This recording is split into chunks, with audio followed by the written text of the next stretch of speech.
How's it going, everyone? Welcome back to the channel. I'm Spectre of the Feast, and in today's video, I'm going to be showing you how I made my giant Plague Doctor costume. Now, if you're watching this video the day it is posted, that means it's Halloween. And tonight I'm going to get quite a few good scares out of this thing. So I decided I'm just going to show you how it works and show you how you can build one. And it's very simple. I know it looks pretty complicated, but if you have the correct equipment, you can get it done in like 3 hours, maybe 4. Without further ado, let's get into the inside of this bad boy. The first thing I did was the shoulder pieces, and you can kind of see actually right here that the shoulders are made of one T-connector right here, just a T-connector right here. And then I put some PVC pipe right here, then the back and the front are identical. And then we put a 90-degree connector here and just put a PVC pipe all the way down here. Remember, it's the exact same thing on this side and on the back as well. All the way down, another 90-degree connector here, heading off to the side, another 90-degree here, receiving it. Then we have another one coming up, exactly like these. Then we have another 90-degree here, a T-connector, and like I said, it's the exact same on the other side, so we kind of have a nice little shoulder thing. And of course, you're going to want to pad it, because this thing is pretty painful if you do not have any padding.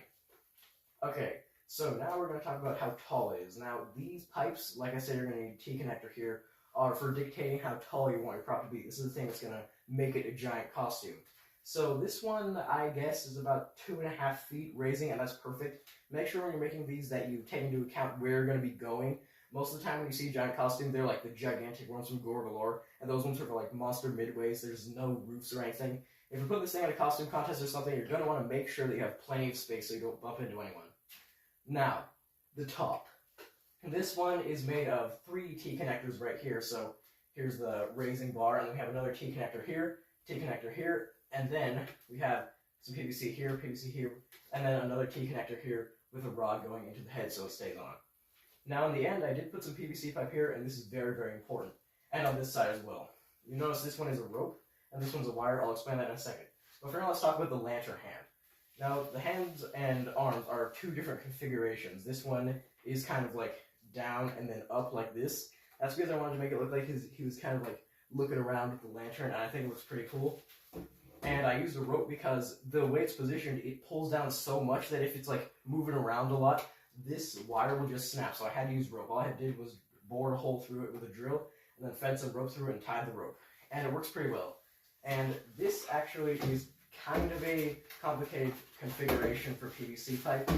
I don't know if you've seen it before, but this is what the configuration looks like. It's right here. So we have ourselves a 90-degree connector here, some PVC pipe, a 180-degree connector, or whatever it's called, and then a long PVC pipe stretching out. And of course, we have some of the same pool noodles here to kind of buff it out a bit. And then we have the hand here. I'll talk about those in a second. But that's the lantern hand, or the arm. And remember, we're talking about the arms right now. So yeah, it pivots well. It's not going to come off. PVC is pretty durable when you're pulling on it. Now for this hand is the grabber hand. The thing that will grab the children. And not really, don't grab the kids. And this one will actually be connected with a wire. And the reason it's a wire is because this one isn't really going to be going to the side wall, it's going to be going out more. And the way it's going to pivot is with some pool noodles right here. Let me show you. Pool noodles. You can't really see the pool noodles right here, and then the way you pivot it is with using some of these zip ties right here going through holes in both of the arms. So this is a separate arm, this is a different arm, and I just connected them with these zip ties right here to let it some movement. Now make sure when you're building stuff like this, you use 2 zip ties, not 1, because if you use 1, it's just going to snap right off. When you use 2, it's a lot more durable. So we have 1 here to kind of buff it out, and then the hand, we're going to talk about the hands now. I made it out of wire and duct tape. So I just took some wire as long as I wanted my fingers to be, and then I wrapped duct tape around it until I was happy with the beefiness of the fingers. After that, I made 5 others, making sure the thumb and the pinky are the shortest. Then I just wrapped them together using some more duct tape to kind of form this cool little hand. You can't really see, but there's some duct tape right here holding them together. So you don't even need to worry about palms. It's just the fingers that you're worried about, because this thing, it needs to be scary and rabbit-like. It's like a nightmare thing. Okay, so now we're going to talk about the head. This one's pretty simple, but I made it out of just a regular mask from Amazon. You will notice there's duct tape on it. That's because I wanted to extend the beak. And the reason I wanted to extend the beak is because when you're building something like this, the taller you make it, the more big it's going to be. Like, the more cloth you're going to have to add, and therefore the bigger the head's going to have to be. And it was just a bit too small, and it's kind of small in this one, but it works for me. So what I did was I snipped off the end of his beak, and I actually added a piece of paper, just put it around to kind of give it that extra kind of volume, and then I just put duct tape around it, and it looks perfectly fine. And of course, we put paper here. I put a red light inside of that. We don't need to really talk about that, but a red light inside of it. White paper here, so it refracts it better and makes it look cooler. And of course, a nice little hood of black. And I don't really want to do too much brown because it's kind of matchy. But I feel like the black hood looks really good, and I just hot glued it there to make sure it doesn't fall off. And then here is the battery pack for the light, so I can switch his eyes on and off. You'll see them on really cool during the outro. Now, for this lantern, I just got it off of Amazon. It's a skull gothic lantern, I think.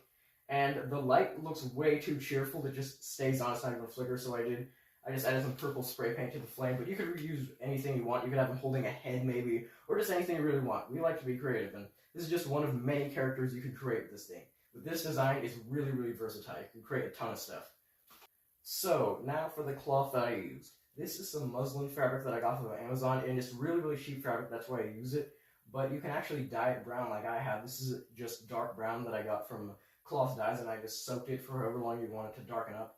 And make sure when you're dyeing it, if it looks a bit too dark, that's fine, because it will lighten up once you're done. So we have our black cloth here, and after that, I took some black paint and water, so it's kind of watery. I just took a big chip brush and dipped it into our mixture. Then I just flicked the chip brush at the edge of whatever I was using to hold the water, and it gives you this really cool splattering effect. And I really think that's cool, kind of like dark-ish blood shadow stuff. I don't know, but it looks cool in the sky. And of course on the hands I did some of that, and I also dusted the tops of his arms with it to kind of make it look cooler. And with the hands I just doused him in the stuff because it looks cool, kind of shadowy, infected-ish. Now for the hood, you'll see the hood, and the back is flat. Nobody really cares, but if you'd like to add that extra sense of realism, if everyone's going to be looking at it from all angles, I would definitely recommend putting like a big foam ball in there or something. Because this head is, like I said, a tad too small, but nobody cares. The thing's awesome. Now, I just added these little shrouds here. It's just some creepy cloth that I added, but you definitely want to add some, like, hangings here. Like, I frayed the arms a bit to kind of make them look old and stuff. But you want to just add stuff like this to kind of disguise the fact that it's nothing more than a big pile of brown fabric. You want people to think, oh, this is a Plague Doctor, by just adding these extra details and stuff. And it looks really cool. And like I said, you could do any other design you want. You can do, like, an evil zombie prisoner, put chains around it. You can do whatever you want. This is a design that I used, and the purpose of this video was normally to just show you the design of the frame that I use, because that's the most important part. So I say that's going to do it, and let's get a cool little lights off thing.